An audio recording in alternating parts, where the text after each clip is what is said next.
ఈ రోజుల్లో ప్రేమించడం చాలా ఈజీ అనుకుంటారు.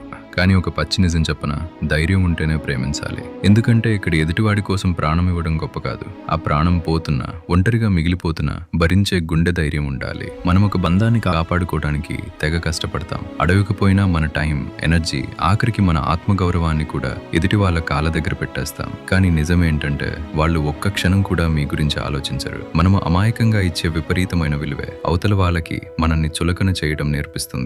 భగవద్గీతలో కృష్ణుడు ఒక అద్భుతమైన మాట చెప్పాడు, నిష్కామ కర్మ అని. అంటే ఫలితాన్ని ఆశించకుండా నీ పని నువ్వు చెయ్యి అని. కానీ ప్రేమలో మనం చేసే పనులకి అవతలి వాళ్ళు కూడా అలాగే రెస్పాండ్ అవ్వాలి అని ఆశపడటమే మనం చేసే అతిపెద్ద తప్పు. నువ్వు నీ సర్వస్వాన్ని దారపోసినా వాళ్లకు నీపై నయా పైసా కేర్ ఉండకపోవచ్చు. ఈ నిజాన్ని ఒప్పుకోవడానికి చాలా ధైర్యం కావాలి. ఉచితంగా దొరికే దేనికైనా ఈ ప్రపంచంలో వాల్యూ ఉండదు. ఆఖరికి నువ్వు కురిపించే ఆ పిచ్చి ప్రేమకైనా సరే. అందుకే ఎవరికి ఎంత ఇవ్వాలో అంతే ఇవ్వండి. తిరిగి ఇస్తారు అన్న ఆశే మిమ్మల్ని నరకం చూపిస్తుంది. మిమ్మల్ని వాడుకుని వదిలేసే బంధాలకి ఇప్పుడే ఫుల్ స్టాప్ పెట్టండి.